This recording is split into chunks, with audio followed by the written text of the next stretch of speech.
E aí, vamos começar. Certo? Edinaldo e Roberta. Vamos aqui iniciar. Hoje é o último dia de encontro da disciplina, né? Mas a gente tem 3 encontros dedicados ao seminário interdisciplinar. Como a gente não tem muitas equipes, né, e eu tenho que dar os 3 encontros, eu fiz o seguinte: o restante da matéria que tinha de economia, eu dividi uma parte para hoje e outra parte para a semana que vem, e dessa forma a gente começa as apresentações a partir do dia 8, tá? A gente faz no dia 8 e no dia 15. Assim, também vocês acabam ganhando um pouco mais de tempo para terminar a escrita com calma. A minha intenção era hoje já começar a fazer a divisão aqui por dia, né? Quem ia apresentar em qual dia. Mas, como ainda não tenho um quórum suficiente, qualquer coisa depois eu pergunto lá no grupo, tá bom? Pois então, fica dessa forma. Então, vocês vão ter, além mais 2 semanas para frente, né? Tem até quarta que vem, dá quarta mais 8 dias para a apresentação, então ganham aí mais 2 finais de semana, né, para finalizar o paper. Então, hoje a gente vai finalizar a unidade 2, de onde a gente tinha parado, e em seguida a gente vai até mais ou menos a metade da unidade 3. Aí depois vai ficar faltando só 2 tópicos e metade de 1 da unidade 3 para finalizar, que a gente finaliza na semana que vem. Então, lembrando que semana passada a gente viu até o tópico 3 da unidade 2 e hoje a gente vai iniciar com o tópico 4, falando aí sobre receita marginal, né? O que representa a receita marginal em termos da teoria marginalista? A gente viu um pouquinho, né, na aula passada, sobre essa questão do marginal, que é aquilo que é a unidade que é consumida a mais, né? Ela representa aí o que irá acontecer com as receitas totais se nós vendermos mais uma unidade, né? Então, essa margem. É óbvio que se vendermos mais uma unidade, as receitas, ou seja, os valores arrecadados pelas vendas totais, elas irão aumentar também. Mas a questão é como a gente pode fazer para conseguir vender mais uma unidade?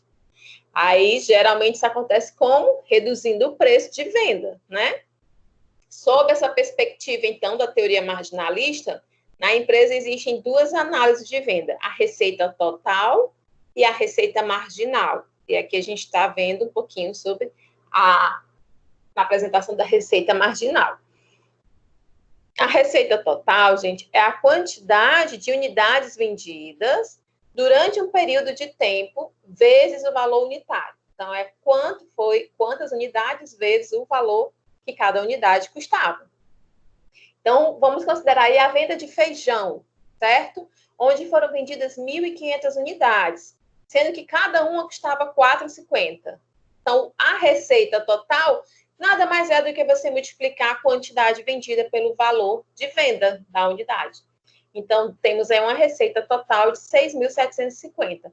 Agora, a receita marginal será a receita adicional de mais um bloco de unidades vendidas, fruto aí de uma redução do preço unitário de venda. Então, eles reduziram, e aí eles tiveram uma outra receita, porque eles venderam mais algumas unidades. Então, no caso aí, foram 100 unidades a mais, tá bom? E aí você vai ter, então, a receita marginal de R$ 130, quando você multiplicou a diferença, você multiplicou as 1.600 unidades por 4, 100 unidades por 4,30, e aí você fazendo a diferença da receita total que você tinha antes, né, com a nova, você vai ter aí 130, que foi o referente àquela quantidade que você vendeu após baixar o preço. E aí a gente vai falar um pouquinho sobre maximizar as vendas. A maximização das vendas, ela é atingida quando se vende a maior quantidade de unidades possíveis, tá? É claro, né? Mas para poder vender maiores quantidades, é necessário a gente reduzir o preço. Então, segundo a análise marginalista, para que a empresa ela possa ir potencializar ao máximo as suas vendas, né, ela deve fazer uma análise da redução dos preços, levando em consideração a lógica aí da lei da demanda, né, que quanto menor for o preço, maior será a venda. Então, a gente vai analisar, vamos verificar aqui um comportamento marginal, né, de maneira gradativa, que é para você, a gente supor a venda de almoços no centro, no ambiente comercial, no centro da cidade. Então, a gente teve aí 700 unidades vendidas a R$19, e aí depois eles baixaram o preço. E aí eles tiveram um acréscimo aí de mais 100 unidades a R$18. Aí vejam que teve uma receita marginal aí de 1.100, né, em relação a essas 100 primeiras.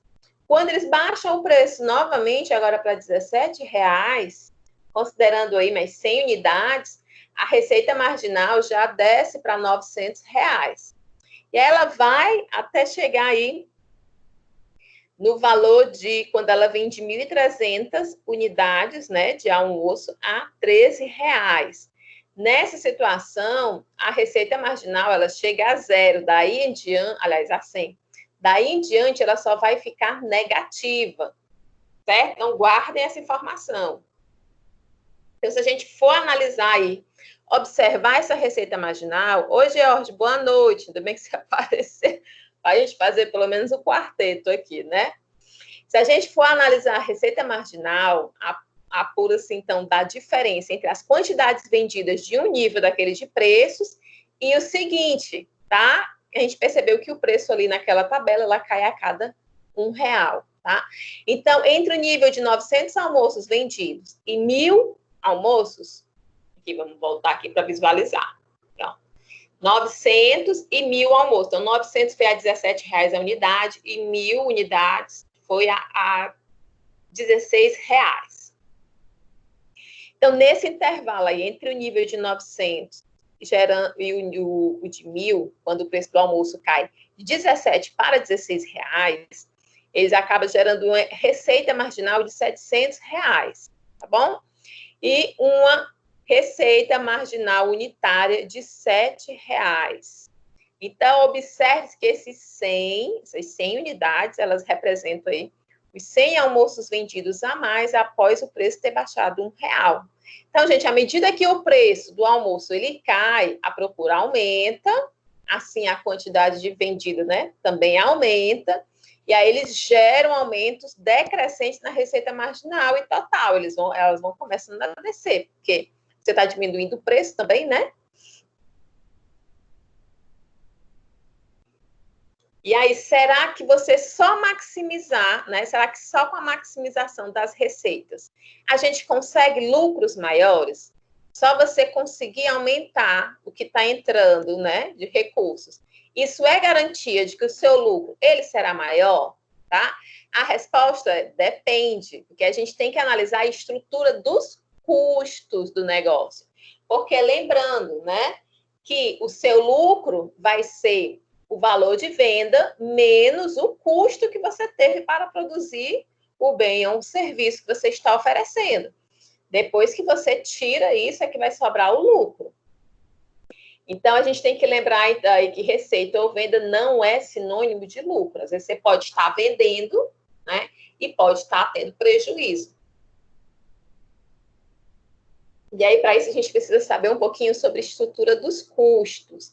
Então, mesmo que uma empresa ela consiga maximizar suas vendas, ela deve acompanhar a análise de vendas com o comportamento dos custos. Tem que fazer essa análise conjunta.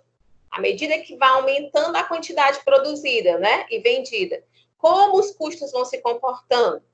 Aí a gente tem aqui um exemplo, né, venda de camisetas.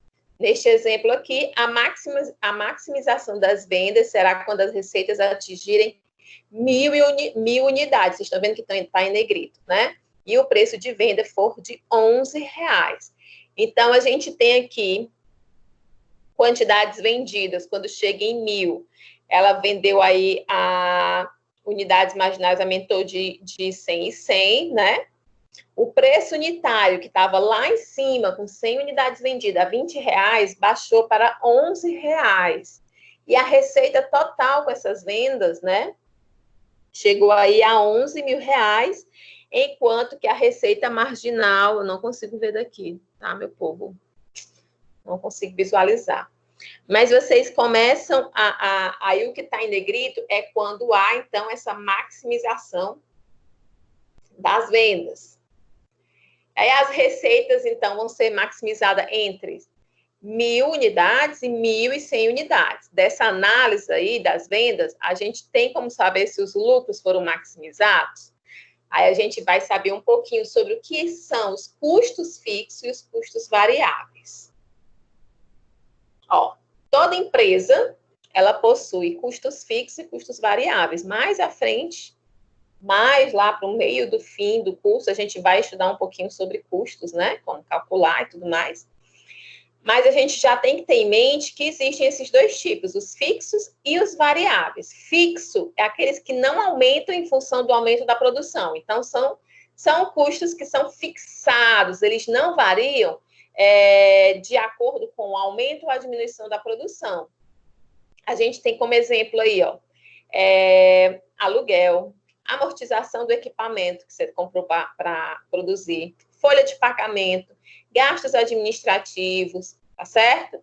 Então, esses valores, eles são fixos. Então, é porque, para manter o potencial, eles existem para manter o potencial, né, de produção, mas eles não se modificam por conta do aumento da produção. Já os custos variáveis, sim, eles vão aumentando ou diminuindo à medida que as unidades produzidas elas vão aumentando ou diminuindo. Quanto maior forem as quantidades produzidas, maiores serão os custos variáveis. Por exemplo, a gente pode falar da matéria-prima que você utiliza para produzir um certo bem, tá? Se você produz camisetas, então você vai ter que comprar mais malha. À medida que aumenta a sua produção, você terá que consumir mais malha, então terá que comprar mais. Então, esse custo, ele é variável. E aí, custos fixos e variáveis conforme aumenta a produção. A gente tem aqui um exemplo de composição dos custos. Mesmo que se produzam 0 unidades de algum produto aqui, que ele colocou como exemplo, certo? For produzido 0 unidade. Veja que o custo fixo, ele permanece em R$2.000.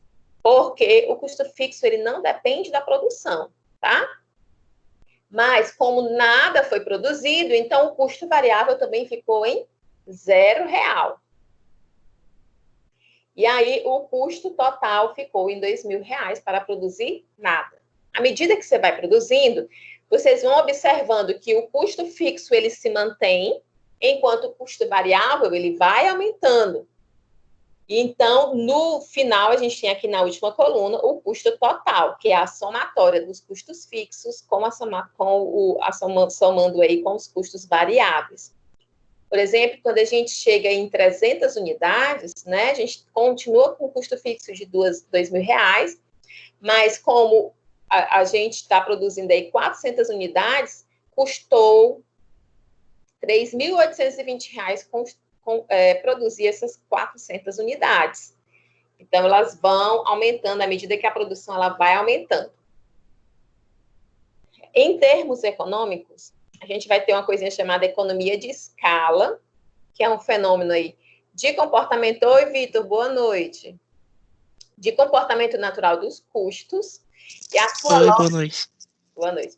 Diz que a capacidade instalada, ela começa a ser aproveitada quando há aumento nas quantidades de unidades produzidas. Então, a capacidade instalada começa a ser aproveitada quando há...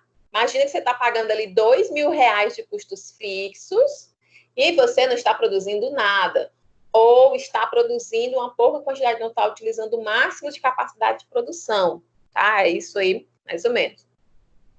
Então, isso significa que os recursos produtivos, eles são aproveitados próximos à sua máxima capacidade instalada. Se você tem uma fábrica de blusas, de camisetas, né? Se você tem capacidade de produzir 2.000 camisetas por semana e você está produzindo 100, então você não está aproveitando o máximo da capacidade. Então, você está tendo um custo maior fixo, né? Que não está te dando um retorno. Isso acontece exatamente porque, devido à maior produção, o custo fixo ele vai ser diluído. Então, se você produz muitas quantidades, mesmo que o seu custo fixo ele seja um pouco maior, né, ele vai ficar bem mais diluído. Naquele exemplo que a gente trouxe aqui, ó, quando a gente produzia 100 peças, a gente tinha um custo aí de total de R$ 3.600. Enquanto desses R$ 3.600, R$ 2.000 era só de custo fixo. Quando a gente está produzindo 800 unidades, a gente continua com os mesmos 2.000 fixos, mas a gente tem aí um custo variável de 8.220, a gente está diluindo mais. Então, esses R$ 2.000, dentro desses R$ 10.000, ele só vai representar aí 1/5 do valor, né, do custo. Então, economia de escala é esse fenômeno aí de comportamento natural dos custos, e a sua lógica aí diz que a sua capacidade instalada começa a ser aproveitada quando há um aumento nas unidades produzidas, na quantidade de unidades produzidas. Então, a teoria da economia de escala, ela ficaria incompleta se a gente não acrescentasse aí o conceito de custo médio e os custos marginais ao processo produtivo industrial. O custo médio é sinônimo de custo unitário, tá? Enquanto que o custo marginal vai ser o acréscimo marginal nos custos recorrente aí daquela unidade a mais que será vendida quando se baixarem os preços. Aí a gente tem uma outra tabelinha aqui, um pouco mais complexa. Eu estava falando aqui para a Roberta e para o Edinaldo, antes de vocês dois chegarem, que como hoje é o último encontro, né, previsto para a disciplina de economia, mas como nós temos 3 encontros reservados para a gente fazer a apresentação dos papers, e como eu sei que vocês estão um pouquinho enrolados aí ainda com as escritas, a semana que vem a gente vai ter a parte final dessa disciplina, a parte final da unidade 3, tá bom? A gente não vai finalizar hoje, a gente termina mais cedo. E aí vocês terão, então, mais 2 finais de semana, aí, mais 2 semanas para frente, para poder finalizar os papers de vocês. Então, vamos analisar aqui o comportamento do custo total, médio e marginal. Aqui a gente, logo na primeira coluna, a gente tem a escala de produção em unidades, tá? Então, a gente tem uma escala aí que começa em 0 unidades e vai até 1.000 unidades. A gente tem um comportamento do custo fixo, o comportamento do custo variável, e aí os outros custos. O custo fixo é de R$ 2.000, e depois você veja que tem o fixo por unidade. O que é isso? Ele pegou esse custo fixo de R$ 2.000 e foi dividindo em cada linha pela quantidade produzida. Quando ele produziu, então, 100 unidades, o custo fixo por unidade ficou em R$ 20. À medida que ele vai aumentando a sua produção, o seu custo fixo ele vai ficando menor em proporção à quantidade produzida, porque ele vai ficar diluído. Veja que quando ele produz 1.000 unidades, o seu custo fixo por unidade fica em R$ 2, tá? Essa é a lógica. E o comportamento do custo variável? Aí a gente tem variável por unidade e o variável total. Então, a gente já sabe que o variável vai depender da quantidade produzida, porque geralmente são os materiais de insumo, a energia elétrica, que vai aumentar o consumo, não é isso? Então, quando ele tem 100 unidades produzidas, a gente tem um custo aí variável por unidade de R$ 16. Então, cada unidade, só de custo variável, teve um valor aí de R$ 16. Se a gente produz 1.000 unidades, veja que esse valor, ele passou para R$ 13,62. Mas observe, quando ele chega em R$ 400, em 400 unidades, a variável por unidade dele vai estar em R$ 9,55. Então, ele teve um valor menor do que quando ele produziu 1.000 unidades, aí de de custo variável por unidade, certo? E o custo total? O custo total, lembra, é a soma do custo fixo mais o custo variável. Então, no começo, a gente tem um custo. É claro que o custo total ele vai aumentando, porque a variável ela vai aumentando à medida que a produção aumenta, tá certo? E aí existe também o custo médio. O custo médio é a média, né, dos custos. A gente tem, ele fez também, apresentou aí, o custo marginal a cada 100 unidades, né? Que ele tinha 0 unidades, ele foi aumentando de 100 em 100, então a cada 100 unidades ele tem ainda mais esse custo vai aumentando, quando ele aumenta de 100 para 200, né? Vai para 1.100, e assim ele também tem aí demonstrado o custo marginal por unidade. Então, esse é o comportamento do custo total, médio e marginal. A gente viu que o fixo é fixo, mas de acordo com a quantidade, quanto mais unidades, ele vai se diluir mais no preço total, no custo total de produção. Que o valor variável, ele aumenta, né? À medida que você aumenta a quantidade produzida, que você vai consumir mais matéria-prima, tá?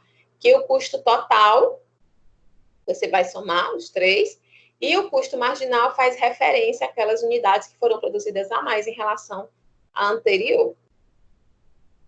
Então, no exemplo exposto acima, anteriormente, né? A análise, ela faz uma escala marginal ali de 100 em 100 unidades do aumento da produção e o impacto dessas 100 unidades nos custos totais, unitários e marginais. Então, com isso, a gente observa o comportamento dos custos a fim de identificar em que nível a empresa vai conseguir otimizar os seus custos, que é isso que a gente procura, né? Otimizar os custos para maximizar os lucros. Claro que a gente tem que maximizar as vendas também, né? Porque sem venda não tem como ter lucro.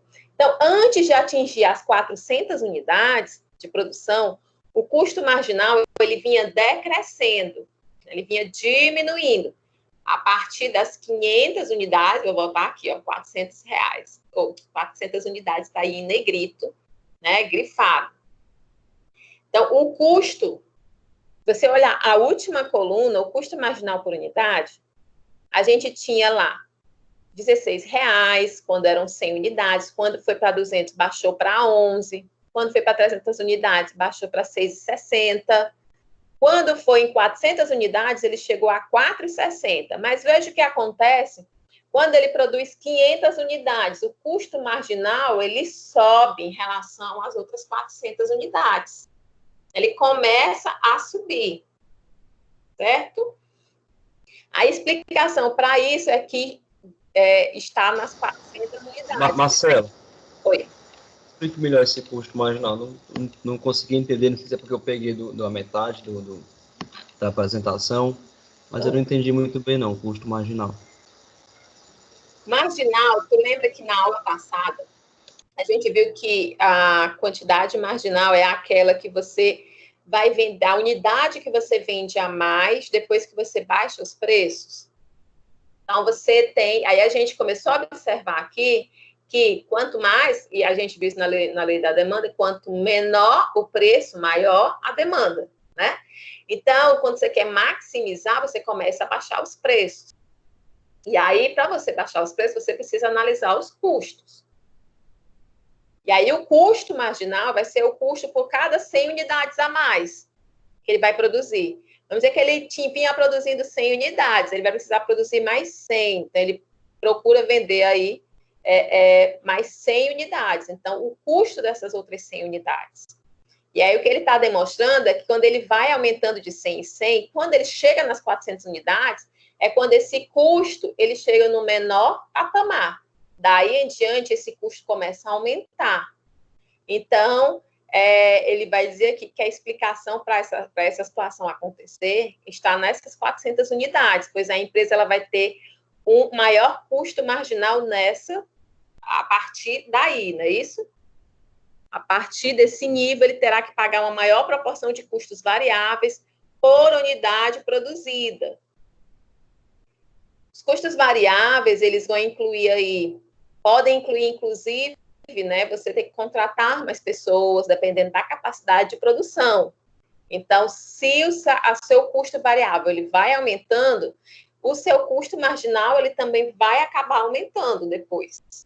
Porque a lógica é que se você quer vender mais, tá bom? Para melhorar os seus lucros, mas nem sempre vender mais representa você lucrar mais. Nessa situação aqui, a gente tem, por exemplo, que quando ele sai de 400 unidades para 500, ou seja, essas 100 unidades a mais, teve um custo marginal unitário de R$ 4,80.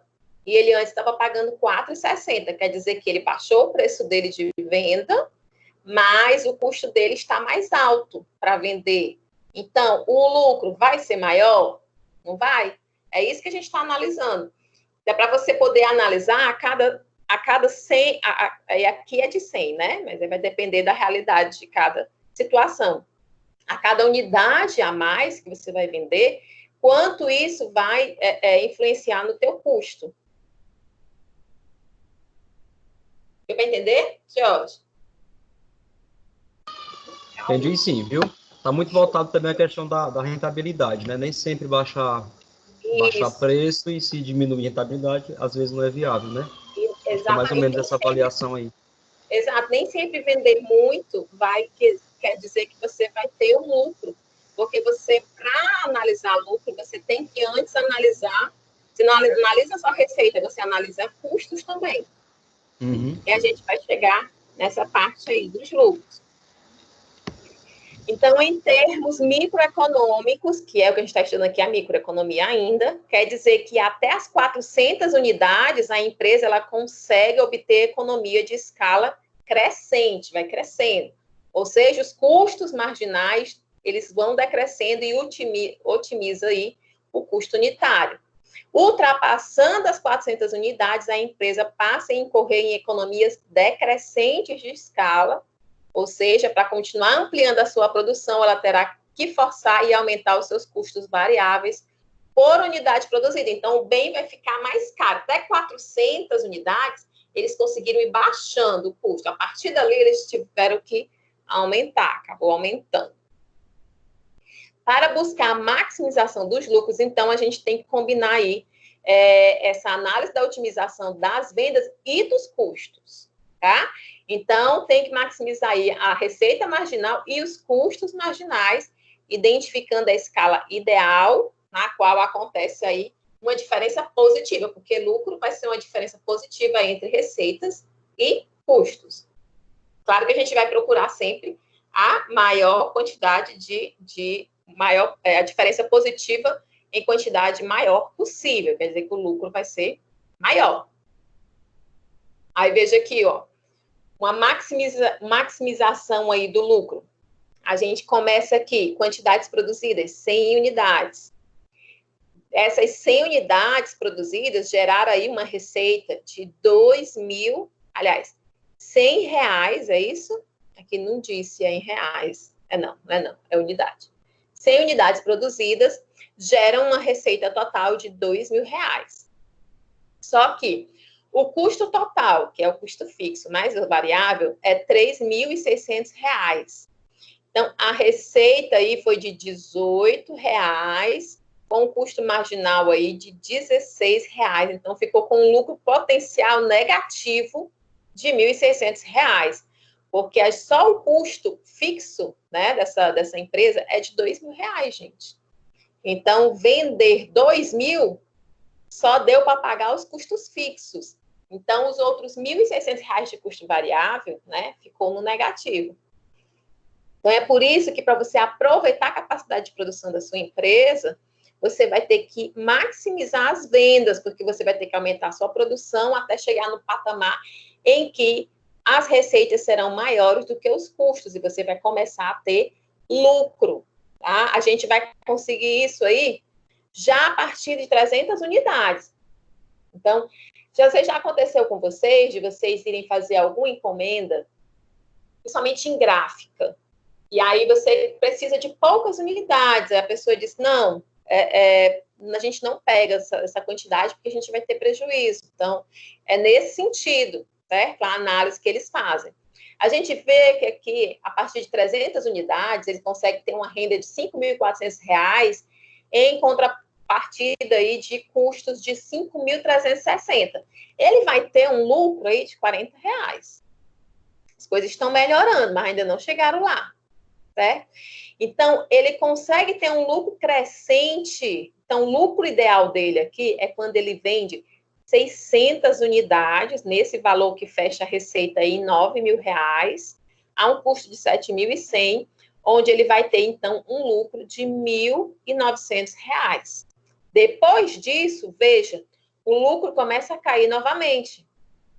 A gente tem, então, que em 700 unidades, ele já lucrou 1.381. Então, você tem que fazer essa análise, tem que saber quantos são os seus custos, até onde você pode diminuir os seus preços para que você consiga ter uma taxa de lucro.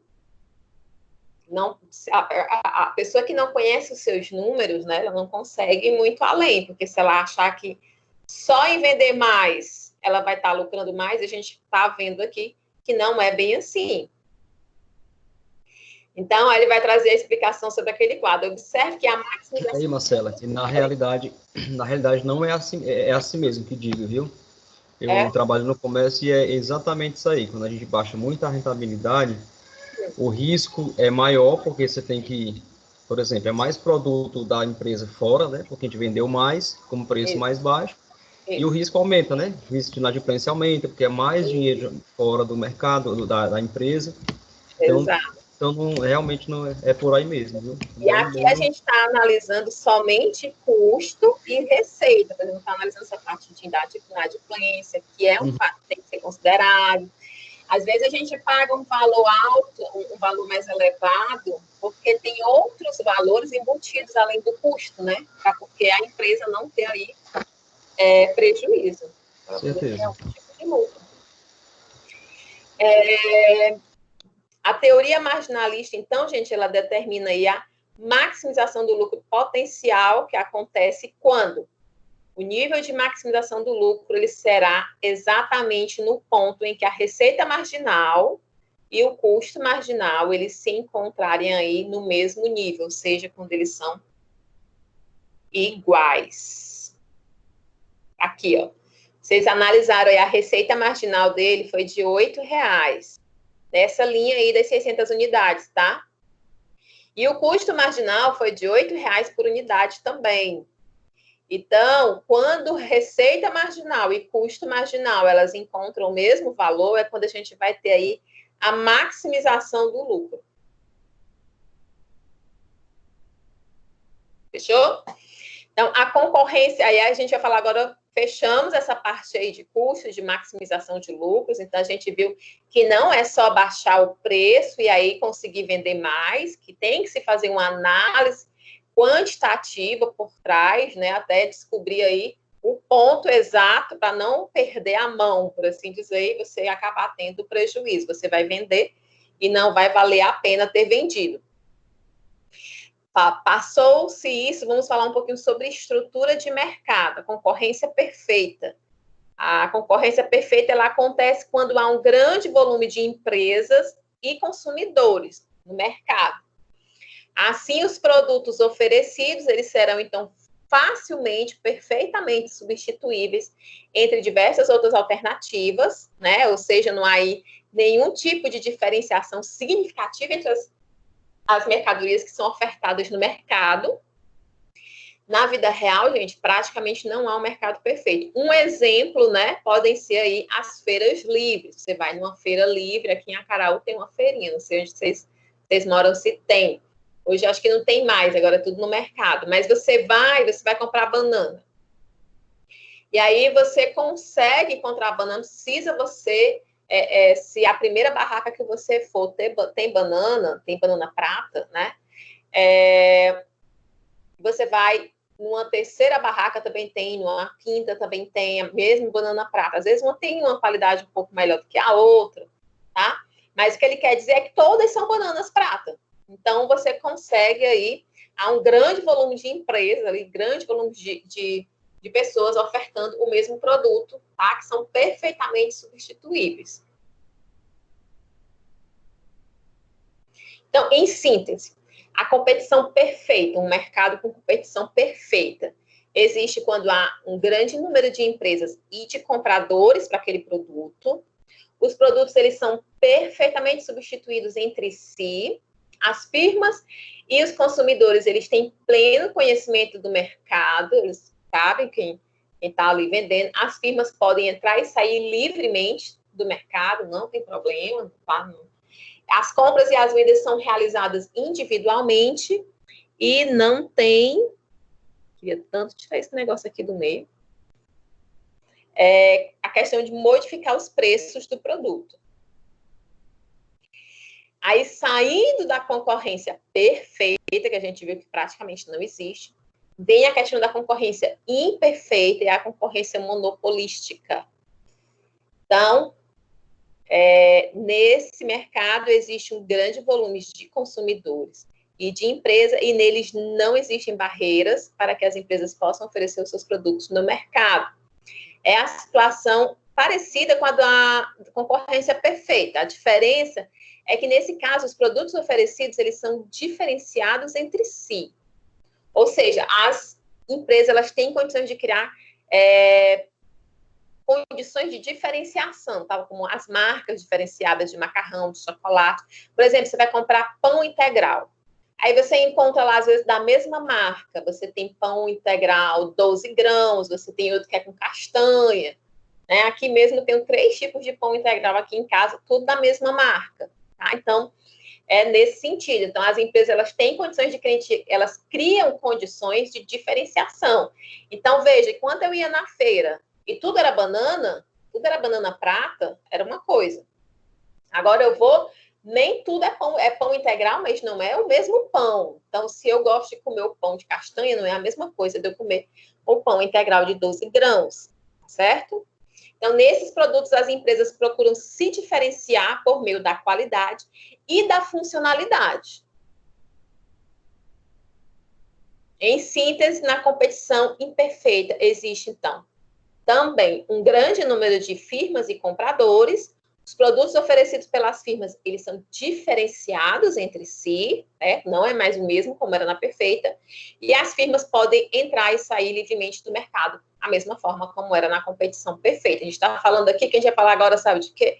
A gente vai falar um pouquinho de oligopólio e depois também de monopólio. Você já deve ter ouvido falar, com certeza. Então, são os tipos de mercado que a gente tem aí para cada produto, as características dele.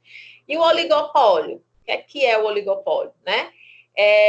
Nesse tipo de mercado vai existir aí um grande número de consumidores, mas a oferta do produto é feita por um número reduzido de grandes empresas. E essa tem se tornado uma realidade no mundo, principalmente com a globalização. Né? O que está acontecendo? Grandes conglomerados estão comprando as pequenas, e as pequenas estão aí sem ar, né? Sem conseguir. É difícil você conseguir concorrer. Quer ver um exemplo? Farmácia. Aqui a gente ainda não vive muito isso, mas vai lá em Fortaleza. Em Fortaleza, se eu me formo em farmácia e resolvo abrir uma farmácia para mim, com certeza eu vou ser engolida pela Pague Menos, ou pela Extra Farma, ou a outra que abriu, Drogasil. É tanto que quando uma abre as outras nas outras esquinas. Tem esquina em Fortaleza aqui. São 4 esquinas, né, no cruzamento, e as 4 esquinas têm uma farmácia dessas diferente, tá? Então, esses aí são grandes empresas, e aí, como elas são grandes, elas engolem as pequenas, e então o número das grandes, elas são poucas, né? São poucas unidades. Só que o número de consumidor é muito grande, né? Então, eles têm um oligopólio. A gente pode citar vários exemplos. Um deles, por exemplo, é o setor bancário brasileiro. Se a gente analisar, existem poucos e grandes bancos comerciais que controlam mais de 80% do mercado. Certo? Então, é uma fatia muito grande para uma quantidade muito pouca de empresas. Imagina, por exemplo, empresas que vendem bolos. A gente tem inúmeras. A gente tem pequenas empresas, a gente tem os microempreendedores até, né? Até mesmo que gente que nem está formalizado, você tem um ramo aí totalmente difundido. Agora, como, por exemplo, a farmácia, os bancos, você tem pouquíssima quantidade. Você vai ter o Santander, o Itaú, Caixa Econômica, Banco do Brasil. Tem mais algum, vocês lembram? Itaú, Santander. São poucos, gente, acho que não chega a 10. E aí são milhões de brasileiros consumindo os produtos deles. Tá? Então, nessa situação, a gente tem uma situação de oligopólio. A tendência de um oligopólio é que as empresas que fazem parte, elas têm uma tendência de se comunicar, né, e se organizar de maneira informal e, às vezes, até de maneira formal, para fixar as políticas de preços. Por quê? Como são poucas que detêm o mercado, né, elas vão mandar, vamos dizer assim, elas vão se organizar e meio que vão mandar no preço, ela não tem concorrência. Enquanto lá na concorrência perfeita, na perfeita a gente tem uma concorrência grande, então a gente tem que fazer algum diferencial, eles não, tá? Então, eles acabam fazendo essa política de preços padronizados, visando aí manter os lucros acima dos preços que eles poderiam ter fixado aí uma livre concorrência. Esse tipo de prática de se organizar para impor preço é conhecido como cartel. Você também já deve ter ouvido falar nisso. Não é permitido fazer cartel, tá? E nessa situação, apesar do preço alto, os consumidores não têm as condições de escolher outros produtos. E aí eles continuam consumindo dessas empresas. Quer ver um outro exemplo? As empresas automobilísticas. A gente tem no Brasil Volkswagen, Fiat, Chevrolet, Ford, como as principais. Aí a gente tem de fora Renault, a outra Nissan, assim as mais conhecidas, né? Toyota. Mas vocês vejam que elas ainda têm um pedaço pequeno do mercado. Mesmo até elas oferecendo um preço menor, as pessoas acabam ainda consumindo mais desses outros. E aí eles realmente não se preocupam muito em baixar o preço. Quando eu fui comprar o meu carro é da Fiat, né? E eu tinha um Fiat, a gente tinha um Fiat antes, e a gente foi pesquisar, porque a gente queria permanecer com a Fiat, que a gente gosta, né, e tudo mais. E aí eu lembro que a gente procurando, gente, eu nunca me senti tão mal assim, porque eu digo, não, mas a gente tinha juntado na época um dinheiro, não, eu posso pagar um pouco mais à vista e tudo mais. Tem um desconto? Não tem. E aí a gente foi uma, foi duas, foi três, ou seja, se a gente não comprasse, vem outro e compra. Então a gente acaba perdendo o poder de barganha. E aí essa condição, os consumidores eles não têm condições de escolher outros produtos. Aí eu já ia comprar um da Volks, estava com os preços melhores, oferecendo mais coisas, né? Quando eu consegui queixar um vendedor que me deu um super desconto, que nem o gerente dele queria cobrir o desconto que ele tinha me dado, mas aí deu certo. Mas vejo que é muito difícil. Então, por que existe um oligopólio? Então, gente, em síntese, um oligopólio há poucas firmas de grande porte e milhares de compradores. Os produtos oferecidos por essas firmas eles podem ser homogêneos ou diferenciados e é difícil a entrada de novas firmas no mercado. Não sei se vocês conhecem uma marca de carro, por exemplo, Jack Motors, acho que é Jack, que é um importado, eu acho que é chinesa. Não conseguiu ter adesão, né? Porque é um mercado que já está muito dominado.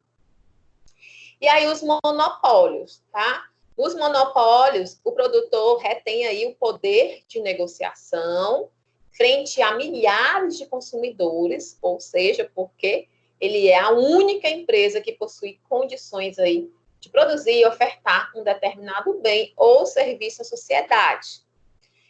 E aí, no mercado de monopólio, existem várias barreiras sendo classificadas aí. Quais são os tipos, né? A gente tem um monopólio natural, como, por exemplo, energia elétrica.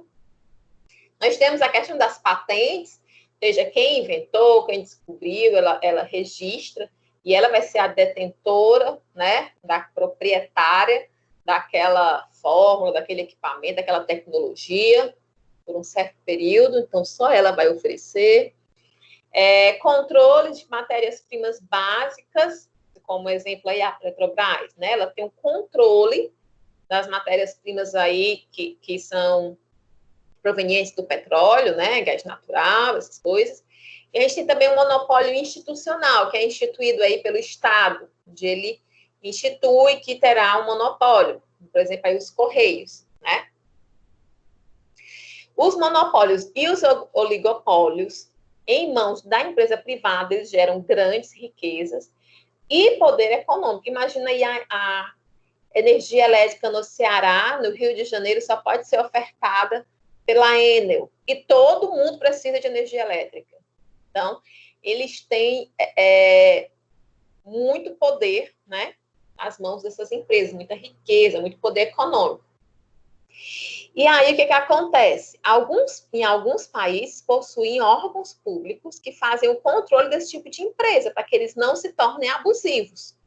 Então, a gente tem aí a ANEEL, né, que faz a da energia elétrica, a gente tem a Anatel, que faz a fiscalização, né, são, de telecomunicações, tá? Aqui no Brasil, o órgão público responsável por cuidar, analisar esses monopólios e oligopólios é o Conselho Administrativo de Defesa Econômica, o CAD. E até o CAD aí que suspendeu, vocês viram semana passada que foi autorizado, né? Estavam testando um pagamento diretamente, transferências diretamente pelo WhatsApp, né? O Banco Central e a CAD, elas suspenderam essa função, estão analisando aí se isso vai oferecer algum risco.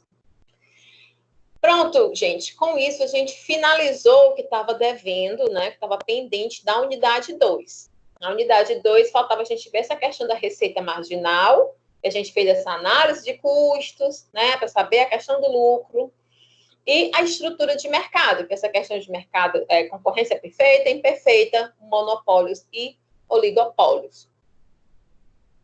Com isso, a gente inicia a unidade 3, nós vamos ver até a metade da unidade 3 hoje, e a outra metade a gente fecha semana que vem. A unidade 3 pretende aí que a gente consiga compreender os fundamentos da teoria macroeconômica. A gente via o microeconômica, vocês viram que eram realidades da empresa, questão de custos, receitas, tá? Agora a gente vai para uma realidade macro. A gente vai conhecer as principais políticas macroeconômicas, os principais agregados macroeconômicos, entender o papel da contabilidade social para o registro dos principais agregados macroeconômicos de uma economia, conhecer os pressupostos de teoria da determinação da renda e do produto, analisar o papel e a importância da moeda no contexto da economia e conhecer os fundamentos do comércio internacional e das relações econômicas internacionais. Tem outra coisa também, analisar o fenômeno da inflação. A gente vai compreender na próxima aula. Vai ver PIB, vai ver inflação, vai ver questão de câmbio, bem interessante. Então, a introdução aqui à macroeconomia. O objeto de estudo da macroeconomia são as relações entre os grandes agregados. PIB, renda nacional, nível de emprego, inflação. Então, são todas aquelas políticas de Estado, sabe? Que você vê que vai fazer a economia funcionar. Então, tudo isso está relacionado à macroeconomia. Então, é o estudo da economia de uma forma mais abrangente. Ela ganhou maior relevância a partir dos anos de 1930, não à toa, em meio aí à Grande Depressão, que iniciou em 1929, e aconteceu principalmente por conta da publicação da obra aí, Teoria Geral do Emprego, do Juro e da Moeda, que é do Keynes. Então, foi com o keynesianismo que a macroeconomia ela vai se desenvolver, ela vai ganhar esse espaço. Lembra que a gente viu todas essas teorias há 2 aulas anteriores, né? Não, foi na aula passada, eu acho. E, então, o que acontece? A gente viu que tinha a teoria clássica, que era a questão do liberalismo, que eles acreditavam que o mercado se autorregulava. Então, eles não consideravam toda essa questão aí de análise de PIB, de taxa de desemprego, para eles não era necessário fazer essas análises, porque o mercado se autorregulava, então deixava ele, o Estado não tinha que influenciar em nada. Só que aí veio a crise de 29, com a Grande Depressão, eles começam, vocês lembram que a gente viu, começam a deixar de lado o liberalismo, e aí começa a ter mais notoriedade o keynesianismo? Pois pronto. Então, é nesse contexto que a teoria macroeconômica também vai ter maior relevância, vai começar a ser olhada com outros olhos, olhos realmente de ver. Então, desenvolveu-se profundamente, principalmente no pós-guerra, né? Aliás, pós-segunda guerra. Então, a gente vai ter a Segunda Guerra aí de 39 até 45. A gente vinha de uma realidade de depressão econômica, inicia-se uma guerra mundial e os países ficam aí destruídos, né? Perderam muita força de trabalho, então eles precisam de uma teoria econômica para que consigam sair daquela situação e evoluir economicamente, se desenvolver. Então, a teoria macroeconômica ela vai ter importância nesse momento.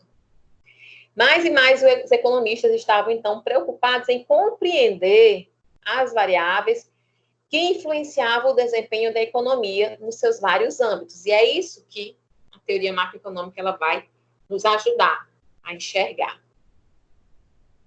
Ela tem aí as políticas macroeconômicas 4 objetivos. Primeiro, é alcançar um alto nível de emprego. Então, tem que desenvolver, aumentar a quantidade de vagas de emprego. Para isso, ela também precisa ter estabilidade de preços, conseguir fazer uma distribuição de renda, para isso, conseguir gerar um crescimento econômico.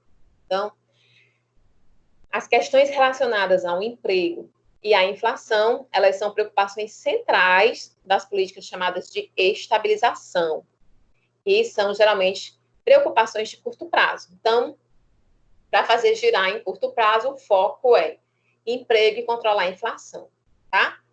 Já as questões de distribuição de renda e de crescimento econômico já são aspectos mais estruturais e aí, então, eles são alcançados a longo prazo.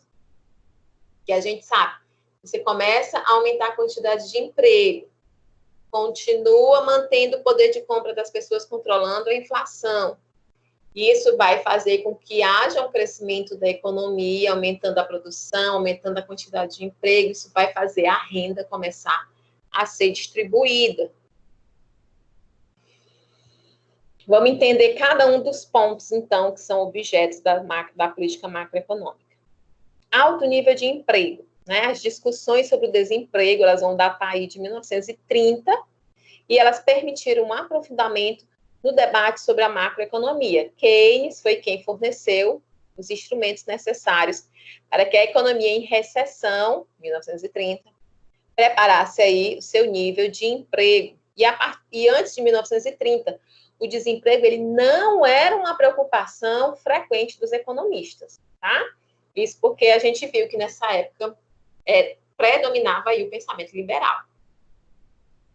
A estabilidade dos preços, a inflação ocorre quando há um aumento generalizado nos níveis gerais de preços. E aí, na aula que vem, eu vou trazer para vocês a realidade dos anos 80. Vocês saberem o que era inflação, tá? E aí, quem não viveu isso, não assistiu nada sobre isso. Acho que vocês não vivenciaram isso, não. Eu vivenciei isso, era criança, vocês são mais novos do que eu. Então, era uma coisa muito absurda, muito louca. Dinheiro, hoje em dia, nosso dinheiro não vale nada, mas naquela época, se você conseguia comprar 1 litro de leite hoje por R$5, amanhã corria o risco de você ir ao supermercado e custar 10. Facinho, facinho. Então, a inflação, ela traz consequências negativas sobre a distribuição de renda, sobre os investimentos, sobre o setor produtivo, né? E sobre o balanço de pagamento. A gente vai ver isso tudo na aula que vem. Então, quando há um aumento generalizado dos níveis de preço, isso não é legal, né? Então, é preciso que os preços eles tenham uma certa estabilidade. A distribuição de renda. Na última década, o Brasil experimentou aí, né? Ô, tempo bom. Ai, Jesus. Uma retomada do seu crescimento, especialmente entre os anos 2004 e 2005. A política governamental adotada nesse período aí, somada a uma conjuntura econômica mundial favorável, foi antes da crise de 2008, né? A gente, nessa época aí, a gente teve uma alta demanda por commodities. Commodities, gente, são exportações de materiais, matéria-prima, né? Principalmente aí para a China. A gente sabe que a China é uma grande importadora do Brasil, ela importa muito, né? Mas ela importa principalmente commodities, e nós importamos de lá tecnologia. A gente não é muito inteligente nessa fase aí, não. O Brasil, ele acabou favorecendo um ambiente de desindustrialização, então a gente não tem capacidade de manter o nosso mercado interno, tanto é que a gente viu a situação aí das máscaras, dos respiradores, que o pessoal teve que trazer da China, que os Estados Unidos comprou tudo que a gente já tinha comprado, que o outro teve que... Tudo isso porque a gente não investe na nossa indústria. Então, a gente desestimula a industrialização do nosso país, foca na exportação de commodities, que são produtos de baixo custo, de baixo valor, porque não tem um valor agregado. Você tira uma maçã, uma laranja, e você bota para fora, manda para outro país, é diferente. De lá, a gente acaba importando tecnologia, celular, computador, e a gente não tem aqui, tá? Então, essa situação estava bem favorável de exportações lá no período aí da década de 2000, né, o que vai favorecer aí uma distribuição de renda entre os mais pobres, e quando isso acontece, você gera aumento de consumo, tá? E isso você faz o quê? Fortalece o mercado interno, você aquece. E o crescimento econômico, quando se fala em crescimento, estamos nos referindo ao crescimento da renda nacional per capita, por cabeça, tá? E do aumento da capacidade produtiva de uma economia. Em outras palavras, significa aí colocar à disposição de todas uma quantidade maior de mercadorias, de bens e de serviços.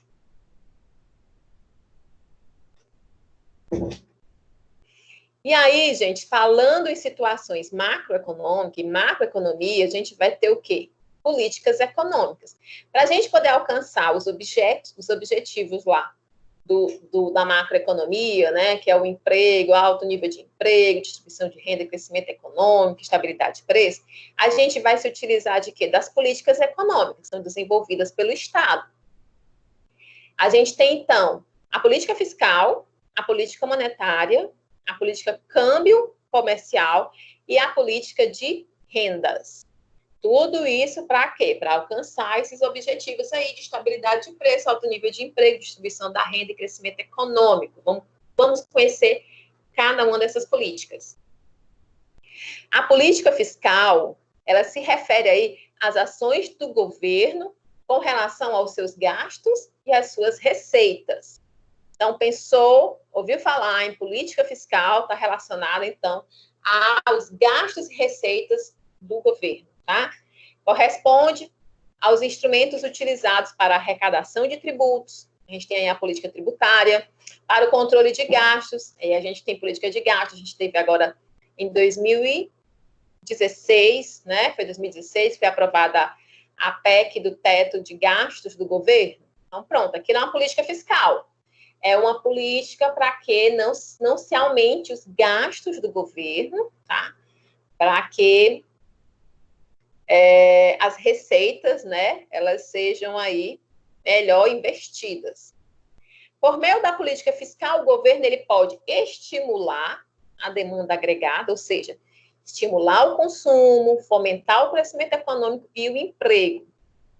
Ou então, ele pode contrair, desestimular o consumo, frear aí a capacidade produtiva. Então, ele vai utilizando essas políticas como uma situação de pesos e contrapesos, né?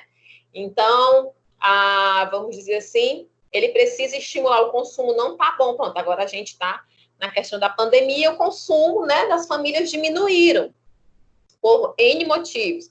Algumas perceberam que era importante têm uma reserva econômica, então estão começando a guardar, outras estão com medo do que vem à frente, outras perderam a sua fonte de renda, tá? Então, eles precisam estimular o consumo e para tentar fomentar aí o crescimento econômico e aumentar a quantidade de empregos. Para isso, o governo vai se utilizar de uma política fiscal que vai ser capaz de estimular essa demanda agregada. Para estimular a demanda, o governo ele deve utilizar aí algumas medidas, entre elas, diminuir os impostos e aumentar os seus gastos. Sim, ele deve aumentar os seus gastos, tanto é que já se fala, né, em obras grandes, porque essas obras, elas conseguem manter a mão de obra empregada por um tempo, que vai fazer aumentar esse consumo, essa produção, certo? E aí, se aumenta a produção, gera-se mais empregos, e assim você começa a aquecer a economia.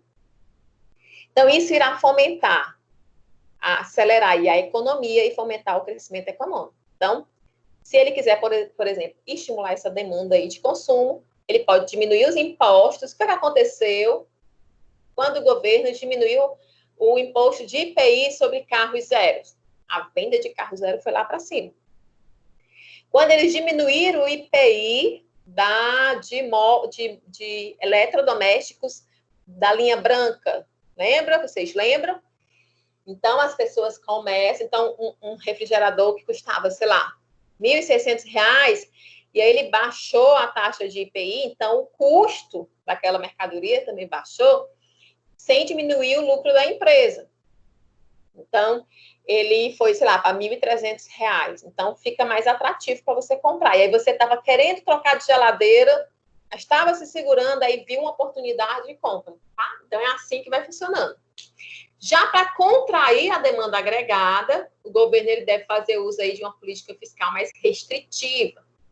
Dentre os seus mecanismos estão o aumento dos impostos, aí vai o contrário, né? E a contração dos gastos públicos. Com essas medidas, o consumo ele é retraído e a economia irá desacelerar. Inclusive, essas políticas, né, nesse sentido, elas são utilizadas aí como um mecanismo de combate à inflação. Por quê?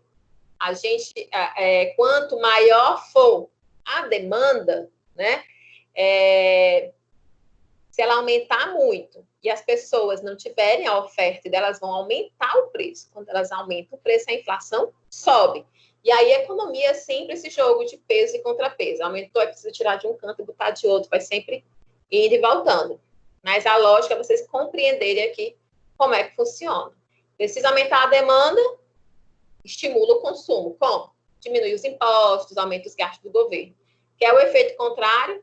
Então, aumenta os impostos e faz uma contração dos gastos do governo, assim você tem um pouco de desaceleração da economia.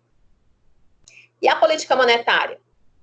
A política monetária representa a atuação do governo sobre a quantidade de moeda. Sempre que eu ouvi falar de monetário, gente, está atrelado à moeda, tá? Liga sempre. Os instrumentos dessa política são controle de emissão de moeda, as reservas compulsórias, a operação de mercado aberto, ou seja, o mercado onde há compra e venda de títulos públicos, né? Redesconto, regulamentação de crédito e taxa de juros. O propósito é controlar a liquidez do sistema econômico, deixando em posse aí dos agentes econômicos, nós, famílias, empresas, né? Mais moeda ou menos moeda.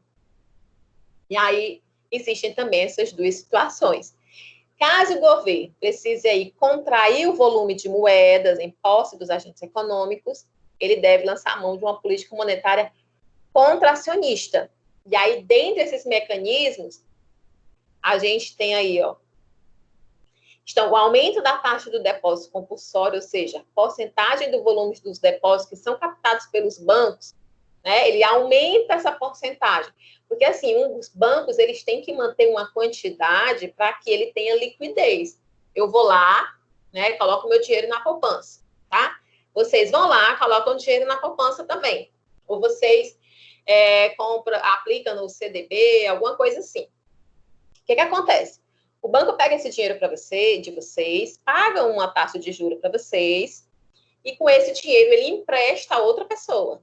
E aí ele cobra juros maior dessa outra pessoa, para ele ter lucro e pagar os juros que deu para você. O que acontece?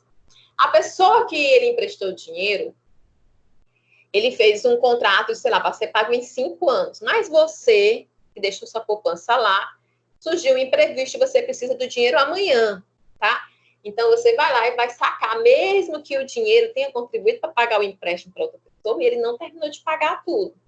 Então, há uma exigência que os bancos, eles tenham aí uma quantidade de moeda para que ele tenha liquidez, eu possa chegar lá e sacar o meu dinheiro. Então, quando ele quer diminuir a quantidade de moeda circulando, ele exige que os bancos tenham uma porcentagem maior desse dinheiro retido, tá? E a venda de títulos públicos também na operação de mercado aberto é uma das opções, porque ao vender os seus títulos, o governo vai retirar dinheiro da economia, ou seja, ele está aqui com os papeizinhos, diz que vai vender e vai me pagar em tanto tempo. Então, eu pego o meu dinheiro que está aqui circulando no mercado e pá, jogo no governo, o governo pega e segura. Tá? Então, com isso, ele também diminui a quantidade de moedas na economia. E isso faz com que as pessoas consumam menos, e isso também influencia, né, no controle aí da inflação. Agora, se o governo ele precisa aumentar o estoque de moedas na economia, ele vai adotar aí mecanismos de política monetária expansiva. Então, ele vai diminuir a taxa de depósito compulsório, vai comprar títulos públicos nas operações de mercado aberto, e essas duas ações aí vão conseguir aumentar o estoque de moeda nas mãos dos agentes econômicos. Então, se eu tinha algum título do governo, ele está comprando de volta, eu vou lá e ele me dá dinheiro, então o dinheiro está de novo na minha mão para circular. Isso, então, faz o quê? Fomenta a demanda agregada, ou seja, se eu estou com dinheiro, eu vou consumir. Tranquilo até aqui? Fiscal e monetária, e como elas são utilizadas para poder fazer essa movimentação na economia. Lembrando que os objetivos da manipulação dessas políticas, né, é para atender aqueles objetivos lá da macroeconomia. Aumentar a quantidade de empregos, a distribuição de renda, o crescimento econômico e manter estável os preços. A política cambial e a comercial são aquelas que atuam aí sobre as variáveis relacionadas à economia internacional. Então, estão relacionadas não apenas à realidade interna, tá? A política cambial vai ser aí a atuação do governo nas taxas de câmbio. A gente vai ver na próxima aula um pouco melhor sobre essas taxas de câmbio, tá? Mas política cambial está ligada, está relacionada, então, à forma que o governo vai atuar com essas taxas de câmbio. Já a política comercial se refere aos instrumentos utilizados para incentivar ou desestimular e para incentivar ou controlar as importações. A gente sabe que muitas importações não é bom, tá? Pode desestimular a indústria interna, né? Nacional. Então, a política comercial ela vai estar relacionada a esses estímulos ou desestímulos, ao controle, ao acompanhamento aí das importações. Cambial, taxa de câmbio, comercial, comércio aí das importações, controle. Certo? Por fim, acho que é a última, política de rendas. A política de rendas diz respeito aí às medidas que têm por finalidade a redistribuição de renda e promoção da justiça social. O grande objetivo com essa política é fazer com que os salários eles tenham um real aumento no seu poder de compra, tá? Por outro lado, se você quer evitar a inflação e favorecer o processo de redistribuição das rendas, então, quando a gente tem a política de reajuste do salário mínimo, a gente viu que na década de 2000 houve um grande estímulo de tentar trazer o salário mínimo para um patamar, vamos dizer assim, mais justo, ainda não está onde deveria estar, né? Mas à vista do que era, né, na década de 90, ele teve uma valorização real. Por muitos anos, o salário mínimo ele se atualizava acima da taxa de inflação. Então, isso realmente aumentava o poder de compra, né? Então, resumindo aí, tá, gente? Política fiscal é a política responsável pelos instrumentos que o governo tem para arrecadar tributos e controlar os seus gastos. Política monetária representa a atuação do governo sobre a quantidade de moeda. Cambial e comercial são as que atuam sobre as variáveis relacionadas à economia internacional. E a política de rendas aí é sobre a distribuição de rendas e a justiça social. E aí, não apenas existem as políticas, né, que tem aí as suas variáveis, mas também os mercados. A gente vai ter mercados de bens e serviços, mercado de trabalho, mercado monetário, mercado de títulos, mercado de divisas. Mercado de bens e serviços é o produto nacional, é o nível geral de preço, consumo, tá? Poupança, investimento, exportações e importações, ou seja, tudo que está relacionado aí à movimentação dos bens e serviços. O mercado de trabalho diz respeito ao nível de emprego e à taxa de salário. O mercado monetário são as taxas de juros e o estoque da moeda. O mercado de títulos são os preços aí dos títulos. A gente vai estudar essa parte de títulos bem mais aprofundada no terceiro semestre, que a gente tem uma disciplina só sobre mercado de capitais. E mercado de divisas, aí relacionado à variável aí, é a questão da taxa de câmbio. E com isso a gente finaliza o tópico 1. Lembrando que o tópico 1 foi uma introdução aí à macroeconomia. Agora a gente vai iniciar aqui sobre o tópico 2, noções de contabilidade social. E a gente vai com o tópico 2 até mais ou menos a metade do tópico 2, tá? A outra metade vai ficar para a aula que vem.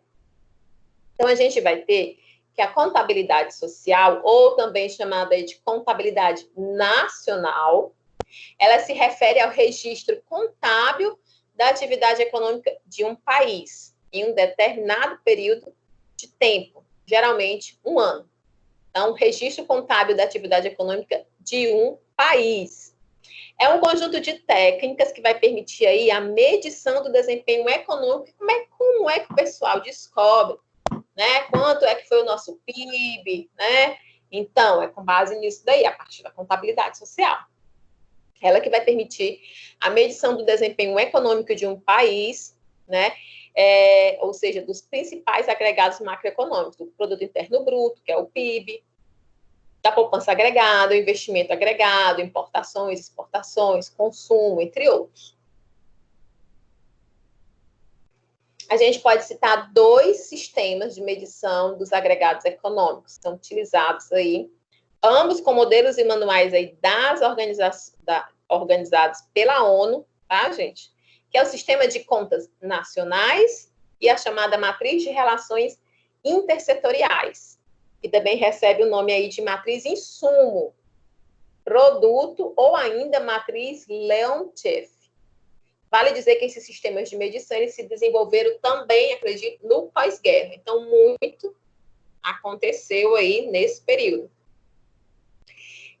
Se relacionando aí ao sistema de contas nacionais, a gente vai ter que ele foi criado pelo economista inglês chamado Richard Stone e considera na análise apenas as transações de bens finais de uma economia. Então, ele não vai considerar os intermediários, tá, gente? Apenas os bens finais. Os bens intermediários, eles não entram nessa quantificação. Mais à frente a gente vai ver por quê.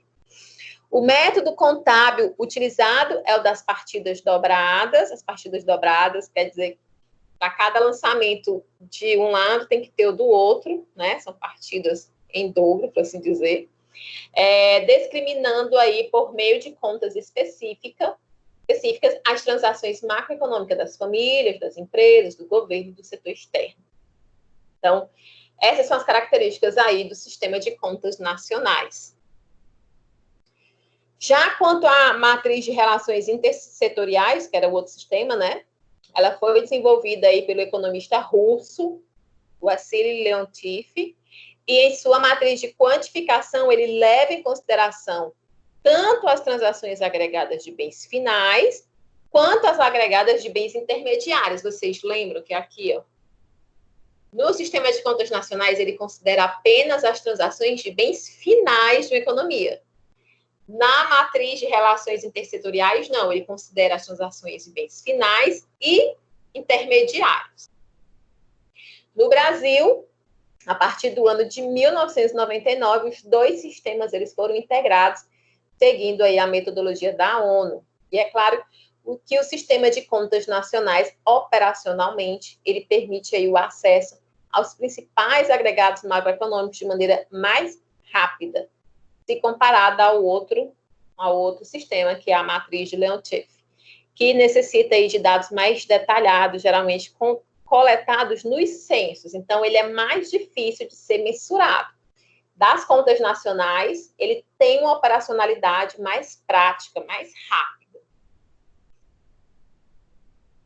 E aí, gente, na elaboração das contas nacionais, alguns princípios básicos aí são levados em consideração. Primeiro, são contabilizadas apenas as transações de bens e serviços finais.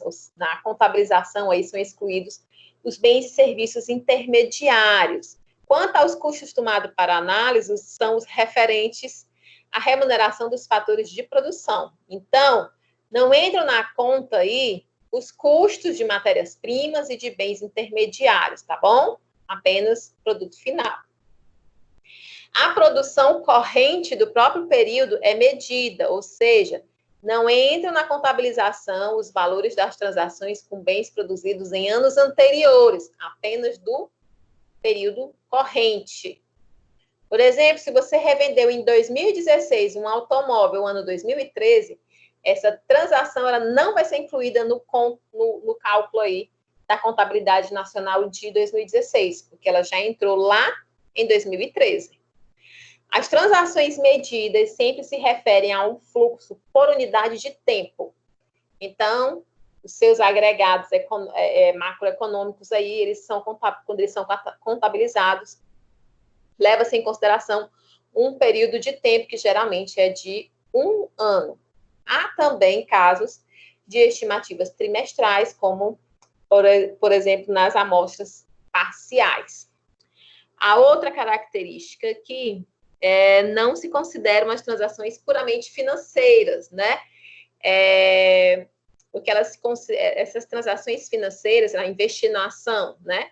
Elas são meramente transferências financeiras entre aplicadores e tomadores. Não se configura aí um acréscimo à produção real da economia. E a neutralidade da moeda. A moeda é tratada como uma unidade de medida, tá? E como um instrumento de troca, ela não é? Ela é neutra. As 5 contas básicas das contas nacionais, ou seja, quando eles vão fazer lá a contabilidade, que é que eles vão contabilizar de fato? A gente tem a conta de produção, a conta de apropriação, conta de capital, conta corrente do governo e conta do resto do mundo. A conta de produção, né, nessa conta aí, ela mostra o produto nacional e a despesa nacional. A gente vai já ver o que é cada um, tá? A conta de apropriação, através dessa conta, é possível identificar aí como a renda é distribuída entre consumo e poupança. Então, eles vão fazer essa análise aí do que a Marcela ganhou, quanto ela utilizou em consumo, né? Não é a Marcela, mas o país. Conta de capital, aí são inseridas as informações de poupança e de investimento. Conta corrente do governo, estão detalhadas as receitas e as despesas públicas. E conta do resto do mundo, se encontram aí as informações acerca das relações econômicas de um país com o resto do mundo, a partir aí das importações e exportações. Então, gente, basicamente, a gente pode mensurar as atividades econômicas de um país a partir de 3 óticas. A ótica do produto, a ótica da despesa e a ótica da renda. Tendo isso em mente, a gente tem 3 conceitos aí: produto nacional, que é PN, despesa nacional, DN, e renda nacional. O produto nacional, ele corresponde ao valor monetário de todos os bens e serviços finais, que aí gerados por uma economia durante um determinado período de tempo, que geralmente é de 1 ano, tá? E medidos a preço de mercado. Então, faz o somatório do valor monetário de todos os bens e serviços finais gerados durante um tempo, geralmente 1 ano. Despesa nacional. A despesa nacional é o gasto realizado pelos agentes econômicos com o produto. Vocês lembram quem são os agentes econômicos? Empresas, famílias, tá? Então, é o gasto realizado pelos agentes econômicos com o produto nacional, que foi o primeiro aí que eu apresentei a vocês. Essa medição é pela ótica da despesa, ou seja, de quem compra. Então, com o produto nacional, a gente viu tudo que foi produzido, todos os bens finais, tá? E as despesas nacionais são os gastos realizados pelos agentes econômicos com esse produto nacional. E a renda nacional, ela corresponde aí aos pagamentos feitos aos recursos de produção, utilizados aí por um período, geralmente 1 ano, tá? Para gerar aquela produção nacional. Então, ela vai ser a soma de todas as remunerações do trabalho, ou seja, os salários, do capital, os juros, da terra, aluguel com terra, capacidade empresarial, que é o lucro, tá? Ele vai analisar toda essa situação que gera renda. Então, o produto nacional está interligado aí com a produção, quantidade produzida, bem, quantidade em monetário, né, valor monetário. As despesas é o que se compra, analisando aí a partir da lógica da despesa. E a renda, você vai analisar toda a renda, a questão de juros, a questão de que você lucra com aluguel, o lucro das empresas, tá bom? Alguns problemas podem surgir com a medição do produto de um país. Dentre eles, o problema aí da dupla contagem, você contar uma coisa mais de uma vez. Aliás, não só dupla contagem, como também pode acontecer múltipla contagem. Isso quer dizer que algumas vezes pode não ser descontado o valor dos bens e serviços intermediários do cálculo final. Nesse caso aí, o cálculo do produto ele ficaria distorcido. Ou seja, vamos imaginar, acho até que na aula, umas 2 aulas, até o Olaes chamou a atenção. Você, uma empresa que produz um para-brisa, né? Para uma empresa que produz os automóveis, o para-brisa ele vai ser apenas uma matéria-prima para o produto final dele, que é o automóvel. Já se for para uma empresa que faz essa parte de manutenção, por exemplo, você vai estar comprando um para-brisa para repor, seria esse, então, a matéria, o produto final. Então, imagina que você calculou para medir esse produto do país. Esse para-brisa aqui é uma matéria-prima lá numa empresa e depois você calculou ele de novo, já embutido no valor final do veículo, tá? Então, nesse caso, o cálculo do seu produto ele estaria distorcido, ele não mostraria, você estaria calculando ele 2 vezes, né? Não seria muito real. Então, para encontrar o valor adicionado, que é o que existe para evitar esse problema, né, de distorção, a gente subtrai do valor bruto da produção, né, a compra de bens e de serviços intermediários. Então, ele pega o valor final e ele subtrai a compra de bens e de serviços intermediários.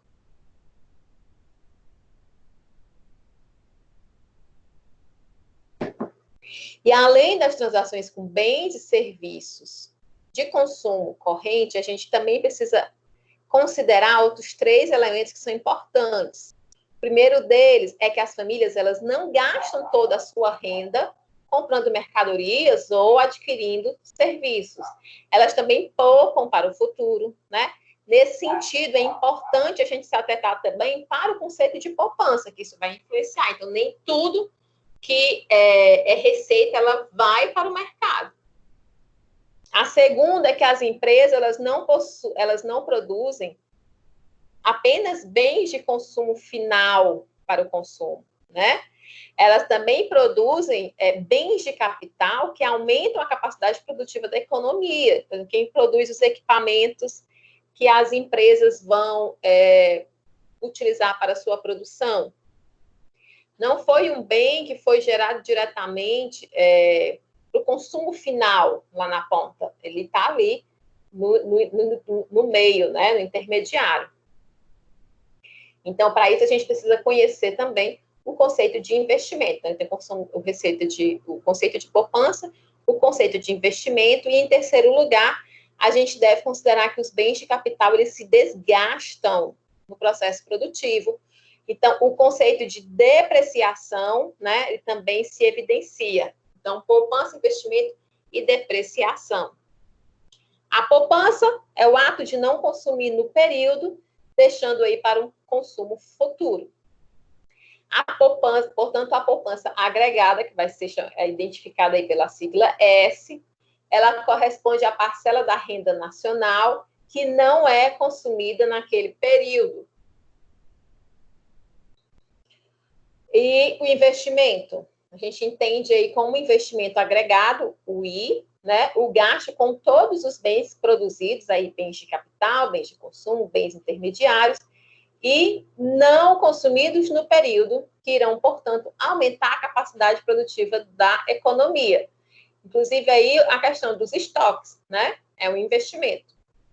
Conhecido também por taxa de acumulação do capital, é composto aí pelo investimento em bens de capitais, acrescido da variação de estoques de todos os bens que não foram consumidos no produto, ou no período, assim como a renda também não foi consumida naquele período, que foi analisada aí, foram analisados os dados. Os chamados investimentos em ativos de segunda mão, ou seja, máquinas usadas, imóveis usados, eles não entram na contabilidade do investimento agregado, tá, gente? Porque essa ação apenas vai se configurar para essa finalidade como uma transferência de ativo. O que a gente está analisando, qual foi o investimento do país como um todo. Lembra que a gente viu que a gente não considera dos anos anteriores, apenas do ano corrente? Então, quando você comprou essa máquina em 2015 e vendeu para outra, a empresa que produziu, e vendeu para uma empresa, ela foi considerada lá no cálculo em 2015. Então, agora não há que se considerar novamente só porque houve uma troca de dono, né?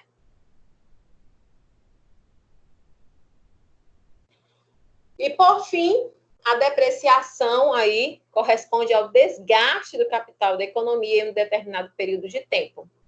Então, são as máquinas, os equipamentos que eles se desgastam e que se tornam obsoletos no processo de produção. A gente sabe que, por exemplo, na contabilidade, é algo que a gente tem que considerar no balanço, né? A questão da depreciação. Porque quando eu compro um computador, né? A cada ano que passa, ele deprecia, porque ele vai chegando mais próximo do fim da sua vida útil, né? Ele vai perdendo muito em capacidade também de produção, de desempenho, né? Então, ele vai se desvalorizando por conta disso. Para garantir a continuidade do processo produtivo, há necessidade aí, acaba tendo a necessidade de repor esses equipamentos, né? Daí se tem que a depreciação é a parte do produto que é destinada à reposição desses bens que foram aí desgastados e ficaram obsoletos. Então, gente, ao considerar o conceito de depreciação, a gente pode aí diferenciar investimento, o investimento bruto e o investimento líquido. O primeiro, o investimento bruto, corresponde aí ao investimento considerando a depreciação. E o segundo, ele desconta a depreciação. Então, o investimento líquido vai ser igual ao investimento bruto menos a depreciação. Por exemplo, investimento líquido, eu comprei um computador por R$2.000, é o investimento bruto. Menos o valor que ele vai depreciar, sei lá, R$500. Então, aí eu vou ter que meu investimento líquido, na verdade, foi de 1.500, tá bom? Analogamente, podemos também diferenciar o produto nacional, né? Entre o produto nacional bruto e o líquido. O bruto vai considerar o total geral de bens e serviços finais que foram produzidos pela economia, incluindo a depreciação. E o líquido é quando você retira, é o mesmo pensamento, o mesmo raciocínio da questão do investimento líquido, só que aqui com a questão do que foi produzido naquele ano. Então, a contabilidade social, ela também organiza aí os agregados relacionais ao governo ou setor público, tá? Entendido aí desde a esfera federal, estadual, municipal. Dois importantes conceitos a serem analisados, de receita fiscal e de gasto público. Receita fiscal corresponde ao total de dinheiro que o Estado arrecada. Então, é receita fiscal. E o gasto público, adivinha? São os gastos, né, do governo, são as despesas que ele tem, seja com atividade fim ou atividade meio. Vocês têm intimidade com esse conceito? Por exemplo, educação, investimento em educação. Quando o Estado, ele paga os professores, ele está investido na atividade fim da educação. Essas pessoas, elas atuam diretamente na finalidade daquela autarquia, daquela empresa, que é dar aula, proporcionar educação. Quando ele paga a conta de luz, quando ele paga a parte administrativa dessas escolas, tá? Ele está investindo aí na atividade meio. Ela existe para poder proporcionar a execução da atividade fim, tá? Mas ela não está diretamente atuando na atividade a que se dedica aquela instituição. Então, são levados em consideração aí os gastos, tanto em atividades fim, quanto atividades meio da esfera federal, estadual e municipal. Passando os gastos governamentais para as contas nacionais, a gente tem aí um agrupamento de 3 tipos de gastos. Nós temos os gastos dos ministérios e autarquias. Essas receitas, elas derivam aí de dotações orçamentárias. Dotação orçamentária, gente, é a disponibilidade de orçamento, de recurso. Os serviços que o governo disponibiliza à sociedade, eles não têm um preço definido pelo mercado, e o produto gerado pelo governo vai ser medido aí através das suas despesas correntes ou de custeio, que são os gastos com salário, com manutenção da máquina administrativa, por exemplo, para pagar a luz, água, telefone, correios, tudo isso é custeio, tá? Entre outros, e também das despesas de capital. Despesa de capital está relacionada aí a investimento. Por exemplo, quando a gente compra computadores, mobiliários, quando a gente constrói um novo prédio, tá? Toda vida que o Estado ele faz isso, ele faz um investimento, uma despesa de capital, uma despesa que há um investimento, aquilo torna parte do patrimônio. Enquanto de custeio, não. De custeio é o de manutenção. Ele não é agregado ao patrimônio daquela instituição. Gastos das empresas públicas e sociedades de economia mista. A receita dessas empresas ela é considerada aí no setor de produção, dentro das contas nacionais. E elas aparecem junto com as empresas privadas. E não com o governo. Por quê, gente? Porque elas vendem bens e serviços. Veja aí os Correios, veja aí o Banco do Brasil, a Caixa Econômica, tá? Tanto é que elas são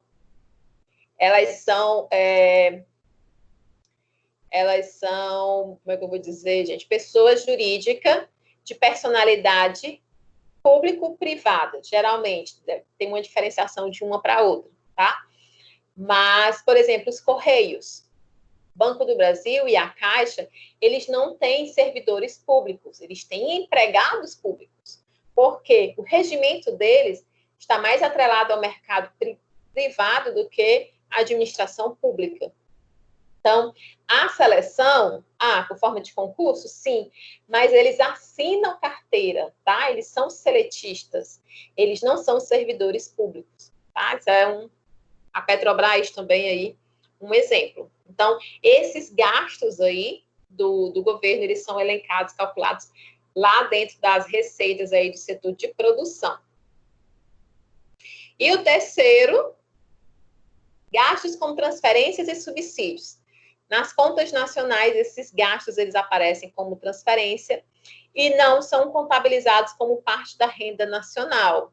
O que são os subsídios, gente? É quando o governo ele abre mão, por exemplo, se você for agora no Pinheiro, pegar uma nota fiscal de lá, vai estar lá constando que eles não pagam o ISS à prefeitura, porque a prefeitura deu esse subsídio.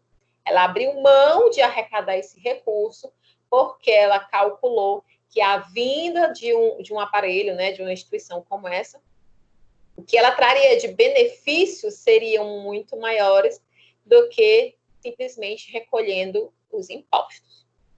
Então, nesse caso, esses gastos eles aparecem como transferência e não são contabilizados como parte da renda nacional, porque eles representam apenas uma transferência do setor público para o privado.